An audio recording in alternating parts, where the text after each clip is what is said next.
Assalamualaikum warahmatullahi wabarakatuh.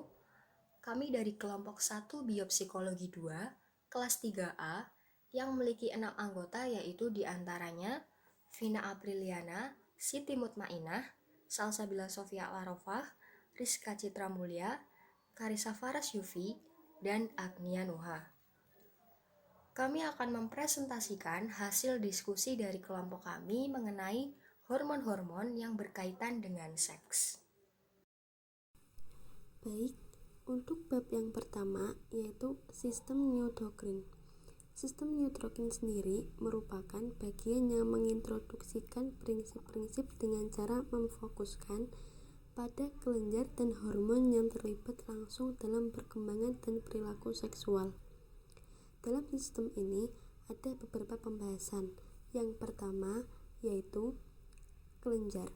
Ada dua tipe kelenjar, yaitu kelenjar eksokrin dan kelenjar endokrin. Kelenjar eksokrin atau bisa disebut dengan kelenjar keringat itu melepaskan bahan-bahan kimia mereka ke dalam pembuluh yang mengangkutnya ke target sebagian besar di permukaan tubuh. Sedangkan kelenjar endokrin atau bisa disebut dengan kelenjar tanpa pembuluh itu melepaskan bahan kimia atau disebut hormon secara langsung ke dalam sistem sirkulatorik. Untuk yang kedua, yaitu golongan-golongan hormon. Dalam golongan-golongan hormon ada 3, yaitu derivat asam amino, peptida dan protein, dan steroid. Hormon steroidal yang memerankan penting dalam perkembangan dan perilaku seksual. Molekul steroid ini dapat mempengaruhi sel-sel dengan caranya, namun dikarenakan molekul ini kecil dan dapat larut dalam lemak, maka hal ini mudah untuk menetrasi membran sel. Yang ketiga, yaitu hormon dan seks mengenai gonadal, testis laki-laki dan ovarium perempuan. Ada 2 golongan utama dalam hormon gonadal, yaitu androgen dan estrogen. Hormon gonadal tidak hanya membuat sel sperma dan sel telur, tapi ia juga memproduksi dan melepaskan hormon-hormon steroid. Untuk yang keempat itu hormon-hormon pituitari. Di sini dibagi menjadi 2, yaitu pituitari posterior dan pituitari anterior. Pituitari posterior adalah yang berkembang dari hasil pertumbuhan kecil jaringan hipotalamik yang pada akhirnya sampai dari hipotalamus di ujung pituitari stalk. Sedangkan pituitari anterior adalah bagian jaringan embrionik yang sama dan pada akhirnya berkembang ke dalam langit-langit mulut selama proses perkembangan. Yang kelima, kadar hormon gonadal. Kadar hormon gonadal perempuan bersifat siklik, sedangkan yang laki-laki bersifat tetap. Perbedaan pun antara fungsi endokrin laki-laki dan perempuan ada pada perempuan yang kadar hormon gonadal dan gonadotropik melalui siklus yang berulang setiap 28 hari atau bisa disebut dengan siklus menstruasi pada perempuan. Yang keenam, kontrol neural dari pituitari. Sistem ini adalah sistem yang terimplikasi dalam pengontrolan pituitari anterior dalam penelitian behavioral. Terdapat input visual ke sistem saraf yang mengontrol pelepasan hormon-hormon tropik dari pituitari anterior. Yang ketujuh, mekanisme pengontrolan pituitari anterior dan posterior oleh hipotalamus. Ada 2 pembagian yang berbeda dalam bagaimana hipotalamus mengontrol pituitari, yaitu sebuah mekanisme pituitari posterior dan mekanisme untuk pituitari anterior. Adapun ada 2 hormon utama dalam pituitari posterior, yaitu vasopressin dan oxytocin. Keduanya adalah hormon-hormon peptida yang disintesiskan di badan sel neuron dalam nukleus paraventrikuler dan nukleus supraoptik hipotalamus. Yang kedelapan, regulasi kadar hormon. Dalam ini ada 3 macam, yaitu sebagai berikut. Sistem saraf atau regulasi hormonal atau sinyal-sinyal dari hormon, regulasi oleh bahan-bahan kimia non-hormonal. Yang ke-9, pelepas hormon pulsatil. Hormon-hormon pulsatil dilepaskan oleh impulsus. Dalam hal ini, salah satu konsekuensi pelepasan hormon pulsatil yaitu seringkali terjadi dengan adanya fluktuasi yang besar dari menit ke menit pada hormon yang bersirkulasi. Dan yang terakhir itu yang ke-10, model rangkuman regulasi endokrin gonadal. Dalam model ini, otak mengontrol pelepasan hormon gonadotropin dari hipotalamus ke dalam sistem portal hipothalamo-pituitari yang membawa ke pituitari anterior. Pembahasan selanjutnya yang bakalan kita bahas yaitu mengenai hormon dan perkembangan seksual. Manusia adalah salah satu makhluk ciptaan Tuhan yang memiliki karakteristik dan jenis kelamin yang berbeda, yaitu ada laki-laki dan ada perempuan. Perkembangan karakteristik pada laki-laki maupun perempuan ditentukan oleh hormon yang berperan di dalam tubuh manusia. Hormon sendiri adalah senyawa kimia yang merupakan hasil produksi dari kelenjar endokrin yang kemudian akan dilepaskan ke dalam aliran darah. Hormon memiliki fungsi untuk membantu proses mekanisme dalam tubuh, seperti membantu dalam meningkatkan nafsu makan, tidur, serta juga membantu dalam proses pertumbuhan dan perkembangan manusia yang salah satunya yaitu perkembangan seksual. Hormon seksual merupakan hormon yang sangat penting dalam diri manusia, yang tentunya memiliki fungsi dalam perkembangan dan reproduksi seksual yang ada pada diri manusia. Kelenjar utama yang dapat menghasilkan hormon seksual adalah kelenjar adrenal yang terdapat pada diri seorang laki-laki yang berupa testis dan ovarium pada perempuan. Perbedaan seksual pada manusia ataupun pada mamalia dimulai pada saat pembuahan yang akan menghasilkan salah satu dari 2 macam zigot, yaitu kromosom XX pada perempuan dan kromosom XY pada laki-laki. Nah, perkembangan seksual pada diri perempuan maupun laki-laki dapat ditentukan dengan adanya informasi genetik tentang kromosom yang ada pada diri manusia. Nah, sehingga kromosom tersebut akan menjadi penentu apakah perkembangan tersebut akan menjadi laki-laki ataupun menjadi perempuan. Dan pada saat 6 minggu setelah pembuahan, setiap janin dengan jenis kelamin laki-laki maupun perempuan memiliki struktur gonadal yang sama, atau biasa disebut dengan primordial gonads. Setiap gonad primordial memiliki selubung luar atau korteks yang akan berkembang menjadi ovarium atau indung telur, yang masing-masing memiliki sebuah inti pada bagian dalam atau biasa disebut dengan medula yang akan berkembang menjadi testis.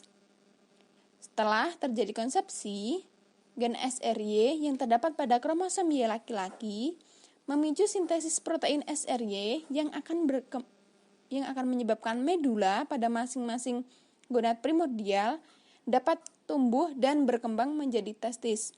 Nah, sedangkan pada perempuan tidak terdapat protein SRY. Oleh karena itu, sel-sel kortikal gonad primordial akan secara otomatis berkembang menjadi ovarium. Dan pada saat 6 minggu setelah pembuahan, laki-laki dan perempuan akan memiliki 2 set reproduktif duct atau 2 set saluran reproduksi yang lengkap. Sistem Wolffian dapat berkembang menjadi saluran reproduktif pada laki-laki, seperti vesikel seminal yang berfungsi untuk menahan cairan sel sperma yang diejakulasikan, atau vas deferens yang berfungsi sebagai tempat dilaluinya sperma untuk menuju ke vesikel seminal. Sedangkan sistem Mullerian dapat berkembang menjadi saluran reproduktif pada perempuan, seperti uterus atau rahim, serta bagian atas pada vagina. Nah, pada bulan ketiga dari perkembangan fetal laki-laki, testis akan mulai menyekresi testosteron dan substansi penghambat Mullerian. Testosteron akan menstimulasi perkembangan-perkembangan dari sistem Wolffian, dan substansi penghambat Mullerian akan berdegenerasi sehingga menyebabkan testis turun ke dalam skrotum. Oleh karena itu, testosteron adalah salah satu hormon yang memicu perkembangan Wolffian. Pada perkembangan seksual atau perkembangan reproduktif wanita, hampir seluruh hormon ovarium tidak aktif selama perkembangan fetal. Perkembangan sistem Mullerian dapat terjadi di semua fetus dengan adanya paparan hormon testikuler yang terjadi selama perkembangan fetal yang krisis. Oleh karena itu, fetus perempuan tergolong normal. Fetus perempuan akan mengalami ovariektomi atau pembuangan ovarium, sedangkan pada laki-laki akan mengalami orkidektomi atau pembuangan testis, yang secara keseluruhan akan mengembangkan saluran produktif perempuan.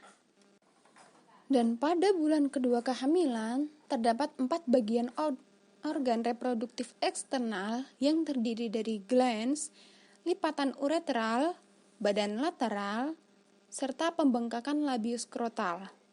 Kemudian, organ-organ tersebut akan mengalami diferensiasi yang akan menjadikan glans tumbuh menjadi kepala penis pada laki-laki dan klitoris pada perempuan. Lipatan ureteral yang terdapat pada laki-laki akan menyatu atau membesar, dan pada perempuan akan menjadi labia minora. Badan lateral pada laki-laki akan membentuk batang penis atau klitoris pada perempuan, serta pembengkakan labioskrotal yang akan menjadi skrotum pada laki-laki atau labia mayora pada perempuan.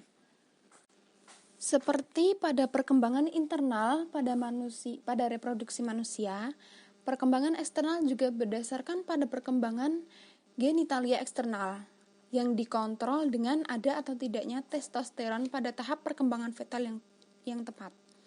Jika testosteron tidak ditemukan, maka perkembangan genitalia eksternal akan berkembang menjadi perkembangan seksual wanita. Namun, jika terdapat testosteron, maka akan berkembang menjadi proses perkembangan seksual laki-laki. Pada masa kanak-kanak, kadar hormon dan organ reproduksi pada laki-laki maupun perempuan masih tergolong rendah atau belum matang, sehingga belum terdapat perbedaan yang signifikan secara umum antara laki-laki dan perempuan. Setelah masa kanak-kanak, akan dilanjutkan dengan masa pubertas yang merupakan perubahan dari masa kanak-kanak menuju masa dewasa yang terdapat banyak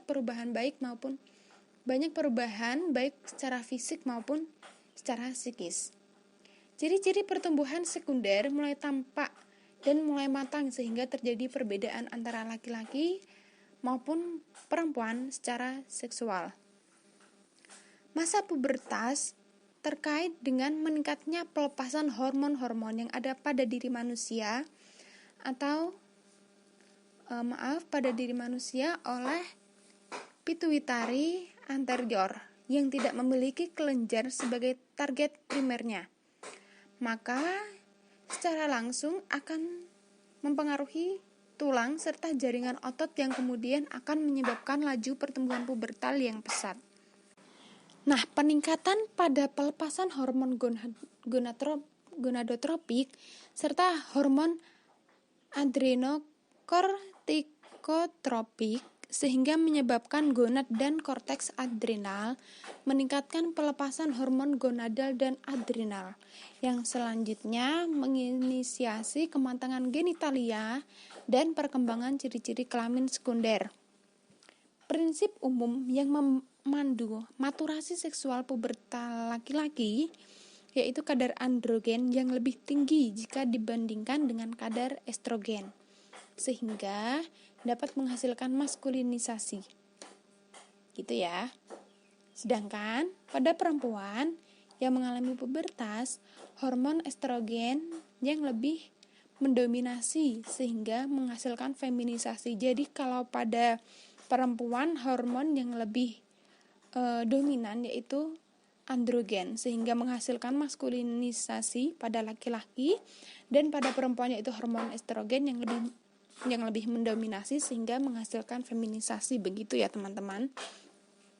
Serta hormon yang berperan pada pertumbuhan rambut pada kemaluan dan rambut ketiak pada perempuan adalah androstenedion. Meskipun hormon androgen dianggap atas pola pertumbuhan dan perkembangan seksual pada laki-laki, namun salah satunya juga berperan untuk proses perkembangan dan pertumbuhan rambut kemaluan pada perempuan. Selanjutnya yang C, ada efek hormon gonadal pada pria dan wanita dewasa. Setelah individu sudah mencapai pada tahap pematangan seksual, hormon-hormon gonadal akan mulai mengaktifkan perilaku reproduktifnya. Yang pertama, ada perilaku terkait reproduksi dan testosteron laki-laki. Hormon gonadal memiliki peran penting dalam mengaktifkan perilaku seksual pada laki-laki. Bremer mereview 157 kasus orang di Norwegia yang diorkidektomi. Orkidektomi itu merupakan pengambilan salah satu atau dua testis, dan tidak sedikit yang melakukan penyerangan terkait seksual itu setuju untuk dikastrasi. Dikastrasi itu untuk menghilangkan fungsi dari alat reproduksi, untuk mengurangi masa hukumannya di penjara. Jadi banyak yang mau untuk dikastrasi demi mengurangi masa hukumannya di penjara. Dan ada dua hal yang dapat diambil dari peristiwa tersebut. Yang pertama, yaitu orkidektomi membuat menurunnya minat dan perilaku seksual. Lalu yang kedua, tingkat dan derajat kehilangannya itu berbeda-beda. Jadi ada yang setelah diorkidektomi itu menjadi sepenuhnya aseksual, dan ada pula yang masih memiliki minat seksual. Yang masih memiliki minat seksual itu bisa dikarenakan asumsi mengatakan bahwa mungkin androgen berperan dalam mempertahankan aktivitas seksual sebagian laki-laki yang dikastrasi tersebut. Kastrasi tersebut dijadikan sebagai cara atau penanganan untuk para pelaku penyerangan seksual. Kemudian, dalam gejala orkidektomi itu efeknya lebih mengarah pada hilangnya testosteron. Dan fakta bahwa testosteron diperlukan untuk perilaku seksual laki-laki itu menimbulkan dua asumsi. Yang pertama, tingkat seksualitas laki-laki yaitu menyangkut fungsi banyaknya testosteron yang dimiliki di dalam darah. Kemudian yang kedua, meningkatkan testosteron itu dapat meningkatkan dorongan seks pada laki-laki. Namun kedua asumsi itu bisa dikatakan keliru dikarenakan seks dan kadar testosteron itu tidak berhubungan pada laki-laki yang sehat. Grun dan Young telah mengilustrasikannya dalam eksperimennya mengukur perilaku seksual setiap marmut jantan, dan hasil kesimpulannya bahwa suntikan itu meski dalam jumlah besar hanya mengembalikan aktivitas seksual tersebut seperti sebelumnya. Jadi lebih banyak belum tentu lebih baik. Karena nampaknya setiap laki-laki itu memiliki lebih banyak testosteron dari yang diperlukannya untuk mengaktifkan setiap sirkuit-sirkuit neural yang menghasilkan perilaku seksualnya. Jadi itulah mengapa lebih banyak belum tentu lebih baik. Kemudian yang selanjutnya ada perilaku terkait reproduksi dan hormon-hormon gonadal pada perempuan. Pada penelitian marmut dan tikus betina, hubungan erat antara siklus pelepasan hormon dan siklus etrus yang merupakan perubahan fisiologis yang terjadi secara bertahap pada sebagian mamalia betina itu di banyak spesies mamalia menunjukkan bahwa perilaku seksual betina pada spesies-spesies tersebut di bawah kontrol hormonal. Efek-efek dari ovariektomi ovariektomi itu merupakan operasi pengangkatan ovarium pada hewan, itu memberikan kesimpulan bahwa ovariektomi menghasilkan menurunnya perilaku proseptif dalam kurun waktu yang cepat. Perilaku proseptif itu keinginan seksual. Sementara itu, ovorektomi yang merupakan ovariektomi yang dilakukan pada manusia, pada perempuan, memiliki efek langsung yang kecil baik untuk motivasi seksual maupun perilaku seksual.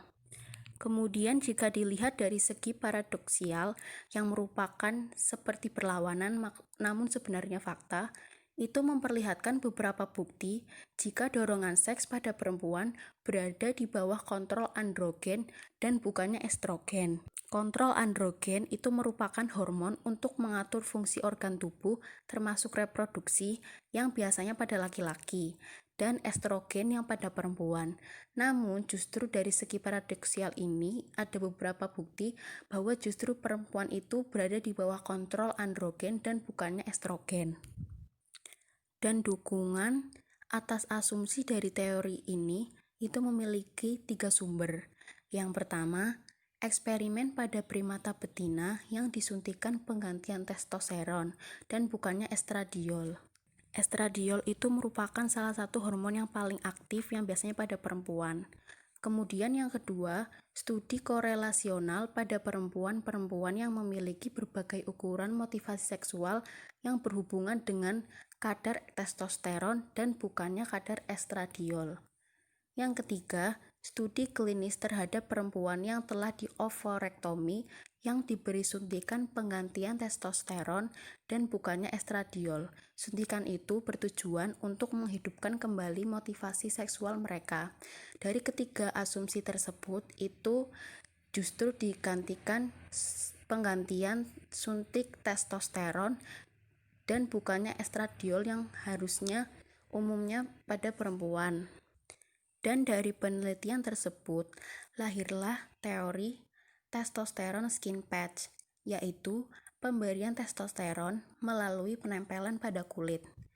Meski korelasi dari ketiga asumsi tadi itu hanya mendapat dari beberapa studi saja, namun banyak perempuan yang dengan dorongan seks yang rendah tidak memiliki kadar testosteron yang rendah pula. Jadi, asumsi tadi bisa dikatakan kuat, dan testosteron skin patch dianggap kecil kemungkinannya untuk bagi perempuan yang memiliki masalah libido. D. Contoh kasus perkembangan seksual manusia yang eksepsional. 1. Kasus Anne, perempuan yang bukan perempuan. Anne, seorang perempuan atraktif yang berumur 26 tahun, mencari penanganan untuk gangguan terkait seks. Tidak adanya menstruasi dan mengalami kesakitan selama hubungan seksual. Ia mencari kebutuhan karena ia dan suaminya telah 4 tahun berusaha mendapatkan anak tetapi selalu gagal. Dan ia menduga, dan dugaan itu memang benar, bahwa tidak adanya siklus menstruasi merupakan bagian masalah tersebut. Pemeriksaan fisik menemukan bahwa Anne adalah seorang perempuan muda yang sehat.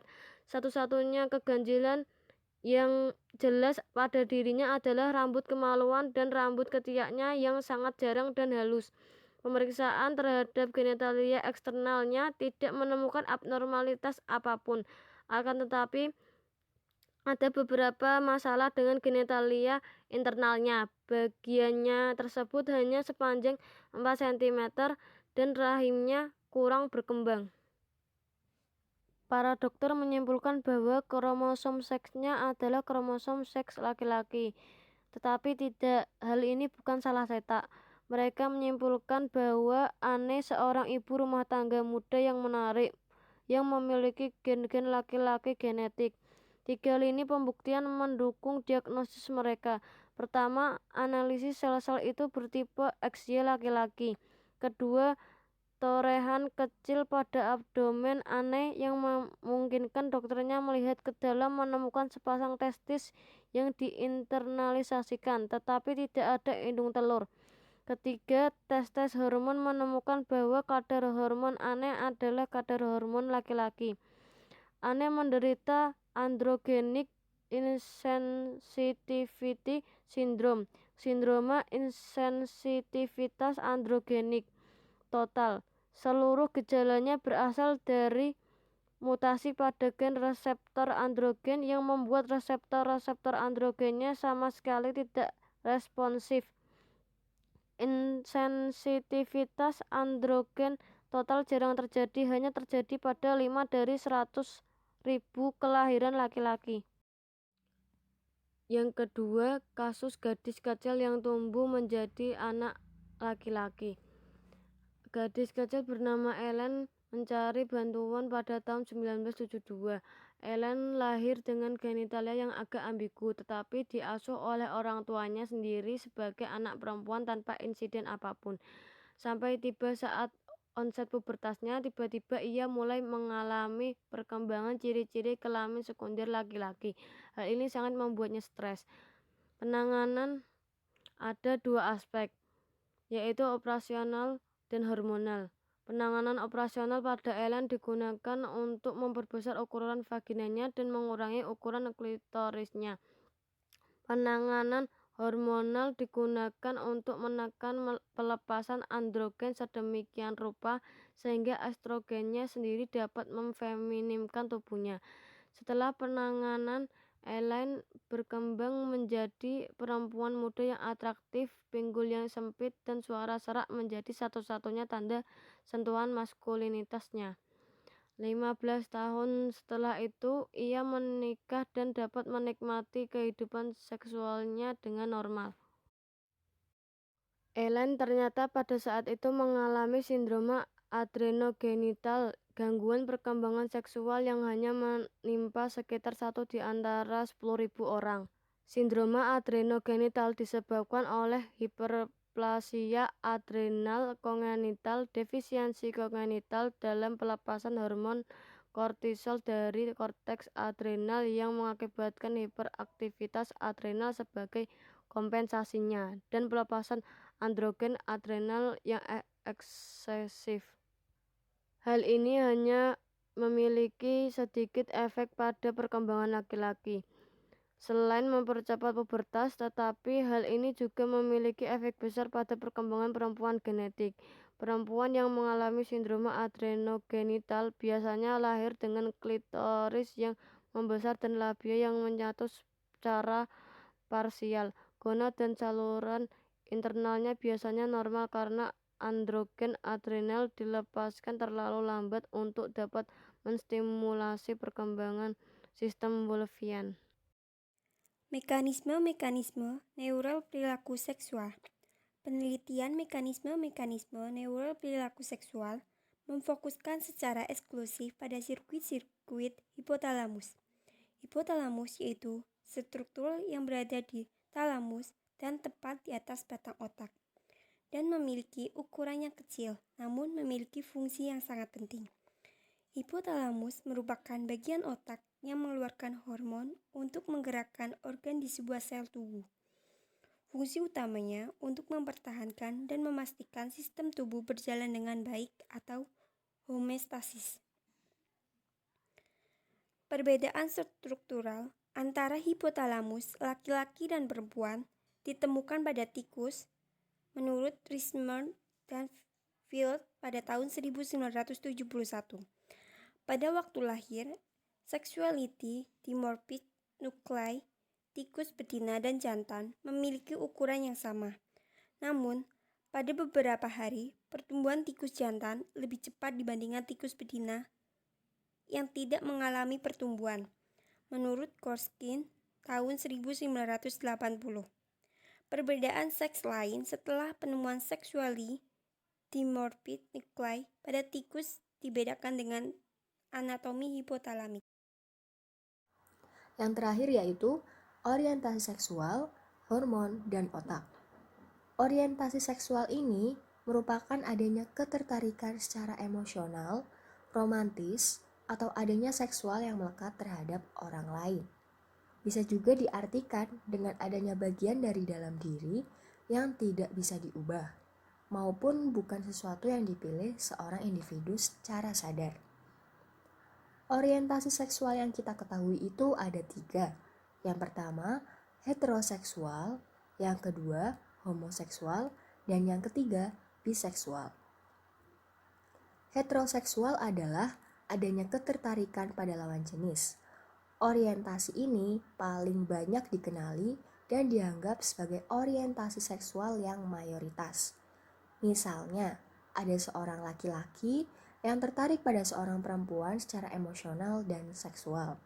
Kemudian yang kedua, homoseksual adalah adanya kelainan orientasi seksual yang ditandai timbulnya rasa suka terhadap orang lain yang mempunyai jenis kelamin yang sama atau identitas gender yang sama pula. Misalnya, ada seorang laki-laki tertarik dengan laki-laki pula, ataupun seorang perempuan yang menyukai perempuan pula. Lalu yang ketiga, yaitu biseksual, adalah seorang laki-laki atau perempuan yang memiliki ketertarikan seksual terhadap laki-laki sekaligus perempuan dalam waktu yang bersamaan. Dalam orientasi seksual, hormon dan otak ini, ada beberapa sub yang dibahas, yaitu yang pertama, orientasi seksual dan gen. Penelitian menunjukkan bahwa perbedaan orientasi seksual memiliki dasar genetik. Contohnya pada Bailey dan Pillard meneliti sekelompok homoseksual laki-laki yang memiliki saudara kembar dan mereka berdua pun menemukan 52% pasangan kembar itu monozigotik atau yang diartikan dengan adanya sel telur tunggal terbuahi dan membentuk satu zigot. Dan 22% pasangan kembar disigotik atau dikenal sebagai kembar non-identik merupakan homoseksual. Kemudian, dalam studi komparatif terhadap kembar perempuan yang dimana ini juga diteliti oleh Bailey dan Pillard, mereka juga menemukan adanya angka konkordansi untuk homoseksualitas sebesar 48%, yaitu kembar monozigotik, dan 16% untuk kembar disigotik. Lalu yang kedua adalah orientasi seksual dan hormon-hormon awal. Antara heteroseksual dengan homoseksual tidaklah berbeda dalam kadar hormon-hormon yang bersirkulasi. Banyak orang memiliki asumsi bahwa preferensi seksual adalah masalah pilihan. Tetapi sebenarnya bukan itu maksudnya. Justru orang tersebut yang menemukan preferensi seksualnya tanpa perlu memilih. Preferensi seksual tampaknya berkembang lebih awal dan indikasi pertama arah ketertarikan seksual dari seorang anak biasanya tidak berubah saat ia sudah mencapai kematangan. Pada tikus, hamster, musang, babi, zebra finch atau semacam burung kutilang, dan anjing, kastrasi perinatal terhadap spesies dan penanganan testosteron terhadap spesies betina telah ditunjukkan untuk menginduksi preferensi sesama jenis. Namun, kita juga perlu berhati-hati dalam mengambil keputusan mengenai perkembangan preferensi seksual pada manusia berdasarkan hasil eksperimen dari laboratorik.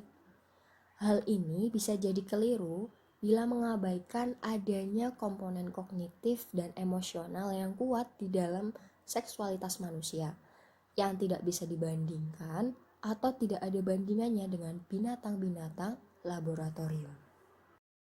Lalu yang ketiga yaitu pemicu perkembangan ketertarikan seksual. Ketertarikan seksual ini dipicu oleh adanya pubertas. Seperti yang diketahui, saat ini adanya perkembangan ketertarikan seksual itu cenderung terjadi pada anak laki-laki sekitar umur 11,5 tahun dan pada anak perempuan terjadi pada umur 10,5 tahun. Lalu ada ahli yang mengatakan, yaitu McClintock dan Hurt, mengatakan bahwa timbulnya ketertarikan seksual ini mungkin dapat distimulasi oleh steroid korteks adrenal. Maka hal ini berbeda dengan gonadal. Kematangan adrenal terjadi sekitar umur 10 tahun. Lalu yang terakhir, sub yang terakhir adalah transseksualisme.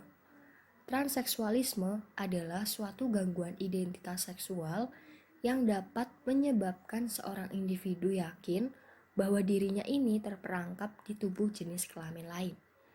Jadi dapat dikatakan bahwa transseksual ini menghadapi konflik yang bisa dibilang aneh, karena misalnya saja jika kita melihat ada seorang perempuan, kita melihat dia perempuan, tetapi perempuan tersebut merasakan dirinya ada yang aneh.